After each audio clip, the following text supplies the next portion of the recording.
আসসালামু আলাইকুম, জান্নাতুল kitchen and ব্লগে সবাইকে স্বাগতম জানাচ্ছি। আশা করছি সবাই ভালো আছেন, আমিও অনেক ভালো আছি আপনাদের দোয়ায়। তো আজকের ওয়েদারটা কিন্তু খুব সুন্দর একটা ওয়েদার, মেঘলা মেঘলা দিন। তো মন চাইলো যে একটু ল্যাটকা খিচুড়ি খাবো। ভেবেছিলাম বৃষ্টি হবে, কিন্তু বৃষ্টি যখন হলো না তারপরেও আর কি খিচুড়ি খেতে মন চাইছে।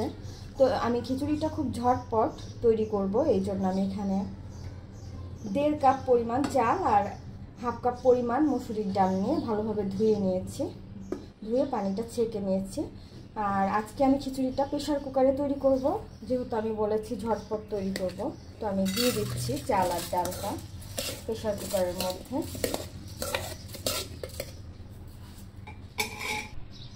এবার দিয়ে দিচ্ছি পেঁয়াজ আর মরিচ, আর দিয়ে দিচ্ছি আলু। আমি আজকে কোনো সবজি ইউজ করব না, জাস্ট আলুই দিব। এবার একে একে সব মশলাগুলো দিয়ে দিচ্ছি। দিয়ে দিচ্ছি 1 চামচ পরিমাণ রসুন বাটা, আদা বাটা দিয়ে দিচ্ছি 1 চামচ পরিমাণ, দিয়ে দিচ্ছি জিরার গুঁড়া 1 চা চামচ পরিমাণ, হলুদের গুঁড়া দিয়ে দিচ্ছি 1 চামচ পরিমাণ, ধনিয়ার গুঁড়া দিয়ে দিচ্ছি 1 চামচ পরিমাণ, দিয়ে দিব তেল পরিমাণ মতো,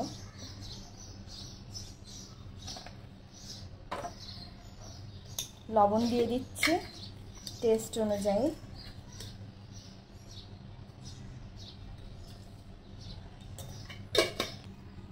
তারপরে সব কিছুকে ভালোভাবে মেখে নিচ্ছি।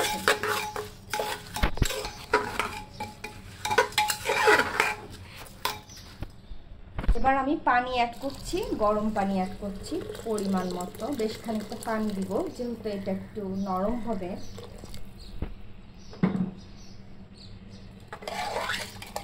সব কিছু আবার একবার ভালোভাবে মিশিয়ে নিলাম। এবার আমি প্রেসার কুকারের ঢাকনাটা দিয়ে দিলাম, তারপর এটাকে 3 থেকে 4টা সিটি দিয়ে নিব। এবার প্রেসার কুকারের ঢাকনাটা সরিয়ে দেখি কি অবস্থা।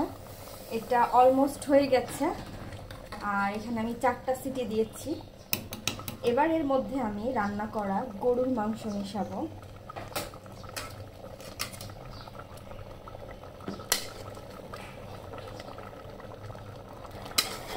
তো এখানে আমি গরুর গোশতটা অ্যাড করছি।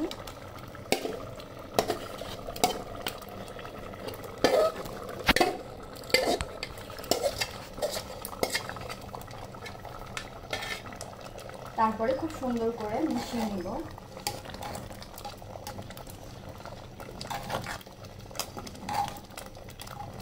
বাস রেডি আমার নরম নরম খিচুড়ি গরুর মাংস দিয়ে। তো দেখতেই পাচ্ছেন আমার খিচুড়িটা কতটা লোভনীয় হয়েছে। এবার এটা আমি একটা প্লেটের মধ্যে উঠিয়ে নিচ্ছি, সার্ভ করে নিচ্ছি।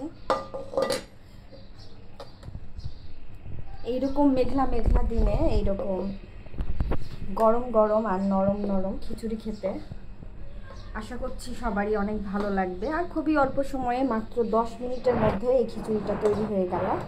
আশা করছি এটা আপনারা সবাই ট্রাই করবেন, আপনাদের অনেক ভালো লাগবে। আর আমার এই রেসিপিটি ভালো লেগে থাকলে আমার চ্যানেলটিতে সাবস্ক্রাইব করুন, সাবস্ক্রাইব বাটনের পাশে থাকা বেল আইকনটিতে ক্লিক করুন। এতে করে আমার নিত্য নতুন সব রেসিপিগুলো আপনারা খুব সহজেই পেয়ে যাবেন। খোদা হাফেজ।